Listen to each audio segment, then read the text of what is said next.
Hello guys and welcome back to another FPL video. Today we're going to see how my team did in game week. What game week? 14, and how we are going to be set up for game week 15. What is the approach and how to utilize the transfers that you have until now and what to expect in the future. Now, the team mixed performance. Yeah, it's the right way to describe it. Starting in the defensive department, we can go from absolutely worst to the absolutely best that we could. So starting with Donnarumma, conceded 4 freaking goals against Fulham. They were leading 5-1 and I was like, okay, he conceded. So now he is going to rack up 1 or 2 more saves and we're going to end up on 3 points, maybe 2. It happens, but no. He decided to concede 3 more goals. They had 5 shots on target and he conceded 4 goals. To be fair, City had 4 shots and scored 5. So, yeah, but Donnarumma, I don't know what to say. City, we'll discuss it with the performances that we're going to see in the future with fixtures and everything, but I'm now looking to probably get someone else in, but we're going to talk about it in next couple of minutes. Cucurella next up is with a 1-pointer, conceded 3 against Leeds, so I really thought my defense is solid, but turned out to be utterly shit. So 1-pointer there.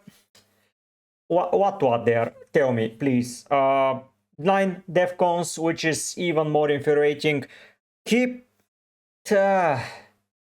I think he got more than 9 defcons. I don't know how they count them because he had 9 for like 25 minutes and then I've seen him make blocks, make tackles, etc, and they didn't count towards his defcons. And I'm like, what, how, why? And I thought that Opta will fix that, but they didn't, so he ended up on 1 point here. Konate, 4 points. Once again, a solid performance with the atrocious performance against Forest. Now in the next 2 fixtures against Sunderland and West Ham, he has been doing alright. 12 points in defensive department from him, 8 and 4 now. I'm quite happy. He's far away from the bonus, especially when Virgil is playing, but still 4 points for the team that I have, I think works perfectly fine. And finally, the star of the defense, Mark freaking Gay. If I could buy this Munoz guy, if you don't know guys, I'm playing a World Cup winning nations challenge where I can only pick players from Spain, Italy, Germany, France, England, Brazil, Argentina, Uruguay. Only those 8 nations, and I wanted Munoz so bad for the whole season, but no. I'm only allowed to have Gay. To be fair, Gay with defensive contributions, with an assist, and with a clean sheet, and with a 3 bonus, he got the same score as a goal-scoring winning goal of Munoz, which is interesting to say the least, but I wanted to have them both, and yeah, Munoz is just out of this world amazing, and I quite enjoy watching him play. Next up in midfield, we still have 1 more player to play, so you'll see my final rank after the game ends, but Cunha is starting against West Ham and I expect some goals because we need some goals from this Cunha pick. He hasn't scored though, I think, this season. Oh no, he has 1 goal and it was against Brighton. Come on man, 1 more goal, and he had 2 bonus points. So the bonus points that he got, no, 1 bonus, only 1 bonus. What? Oh, he's a midfielder now. I count him as a striker, stupid me. But yeah, his only bonus was when he scored against Brighton. I need some goals. But we'll see on the deadline stream how he did. Elsewhere, Enzo, 2-pointer, pretty disappointing. Anderson, my new player, of course against Wolves, he's not going to do anything. It was going to be Bruno G or him. Bruno G was benched and I was like, yes, I did the correct move. And then Bruno G scored. And now I feel a little bit stupid, but I can see myself picking Anderson in the long run and selecting him in set fixtures. We're going to see in a bit how my team is set up and how it looks. But yeah, Anderson, I feel quite content with his performance. Saka, benched, but scored a goal. The same could have been with Bruno G. But at the end of the day, 6 points from Saka, it's all good and I like it, especially when he was benched. Now reaching the star of this team in the last couple of weeks, it's Phil Foden.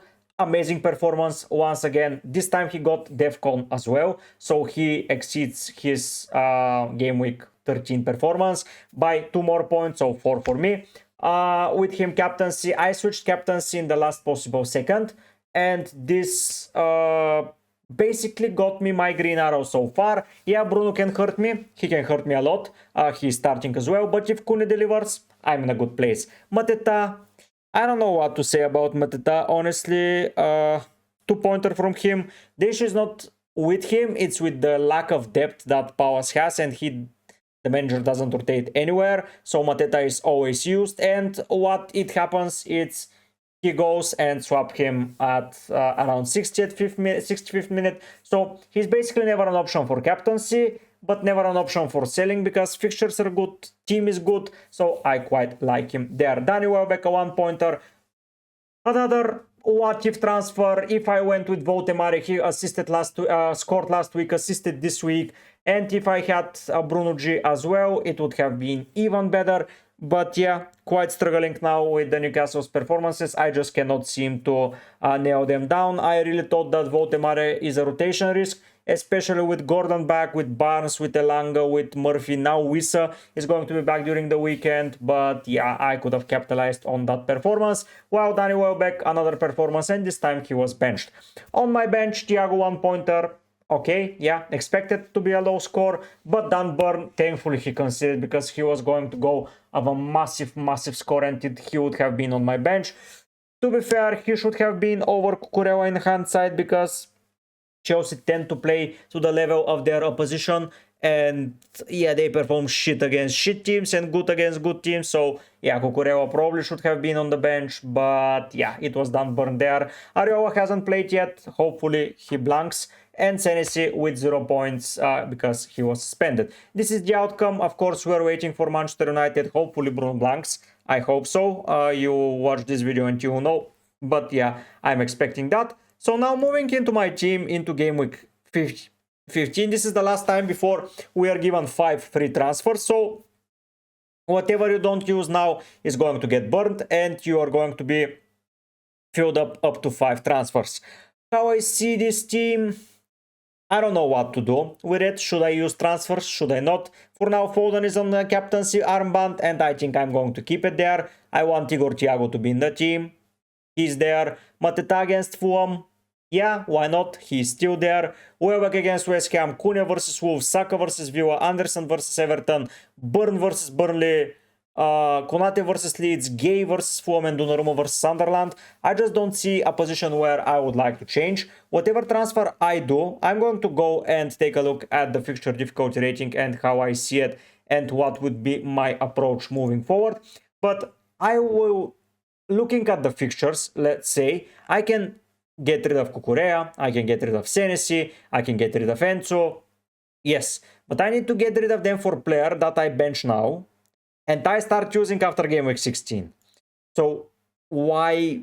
Yeah, I can go for someone like Shade, but he plays Spurs.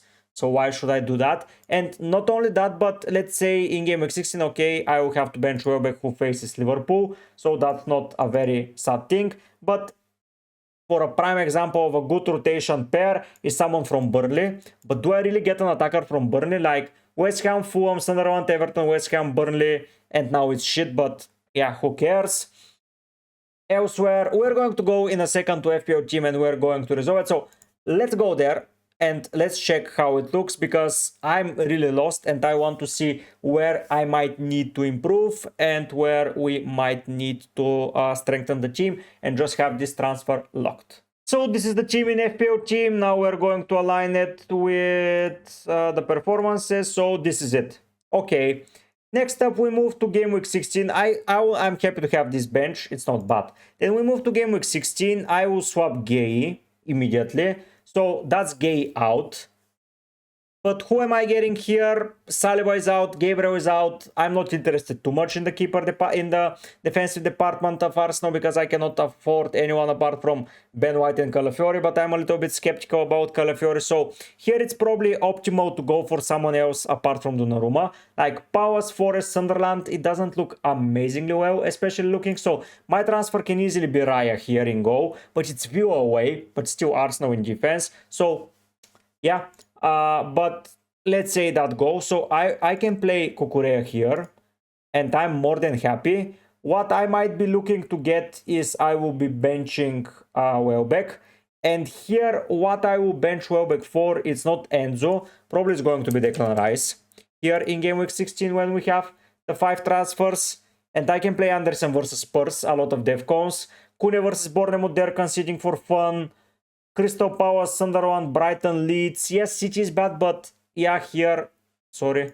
So here we go to Raya. Let's say. Here it's Raya. We have a triple from Arsenal against Wolves with triple captain probably. Saka, it doesn't matter. But we have the lineup sorted. Then we move to game week 17.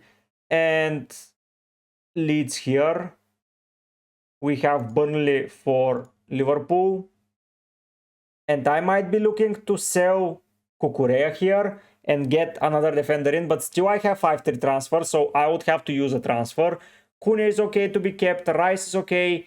Here we have, so who is not playing? Probably Kune is not playing this week, like that. Kune as a first bench option, and Cucurella will be sold, so probably here let's look at someone with game week 17 onwards with great fixtures. So we'll look at next week, that's game week 17, that's Fulham, that's City. I can get O'Reilly here, and because I want to swap the defenses around, so I can get O'Reilly. So this is O'Reilly. O'Reilly here, and I play him versus West Ham, and I think I'm okay with this, like literally okay. Then we move to game week 18. I have a lot of issues in defensive department here. Probably would play something like that. And still I can make a transfer. Here I can sell Anderson. But I need now players to get, because game week 18 is pretty shit for me, I would say. So game week 18, looking at it, if we go 1 week more, I can get players from Everton. Everton is an interesting option with Grealish. Oops, sorry, with Grealish. Wirtz here can be an option, of course. I would play probably the Burn in defense instead of Senesi, so Burn is here. I play this, I would be looking to bench Welbeck here. I want to keep him for the future. Bournemouth, Tottenham, Everton, Sunderland, West Ham, Burnley. I keep him here. So I will be probably looking to get a midfielder. So Anderson will have to leave, or Rice has to leave probably, because it's not too optimal. I'll be looking for a captain, to be fair. Wirtz might be an interesting option. I think with Salah he might not be benched at all, so Wirtz here can come in. And I would be looking for, I can play Anderson versus City. I expected 2 points, not other 4 points nonetheless, and this is okay-ish. In game week 19, Leeds, Wolves, Villa, Everton, Spurs, it's the same as this week that we have, which is fine. I can play, now I have Welbeck on the bench, and I don't know where to use him. So yeah, that's a struggle. And we still have 5 transfers, so I don't know what to do. Should I just burn the transfer, or should I get Raya in immediately? Probably that's the smart play, to get Raya in. And yeah, sorry, going to the pick team. Get Raya in and forget about it. Probably that's a smart play. We'll see how it goes. But yeah, my team is in okay position. I would probably get Wirtz when Salah leaves for AFCON, because I think his appeal will rise massively, and I think he will be used a lot. So yeah, that's the play for now. We'll decide it on deadline stream, so don't forget to tune in. It's a regular Saturday deadline stream, so around 4 hours before deadline I'll be live up until the end, and we'll have a lot of fun. Don't forget to subscribe to the channel. It's completely for free. Leave down your comments on what you think about my team, my performance, and where I can chase some upside, and where I can change things. For now, I don't see a very big appeal how to do it, but I think we are generally in a great position. And these 5 transfers that are saved, I can see myself not needing to use most of them for the foreseeable future, but you never know, because I don't have Africans and I don't have to sell anyone. So yeah, and then I will have no one to buy. So yeah, it's mind-blowing how much I can do with these 5 transfers and how much I can attack the fixtures there. So once again, this is going to be it. Don't forget to tune in for the deadline. But for now, guys, I'll be heading out. Bye.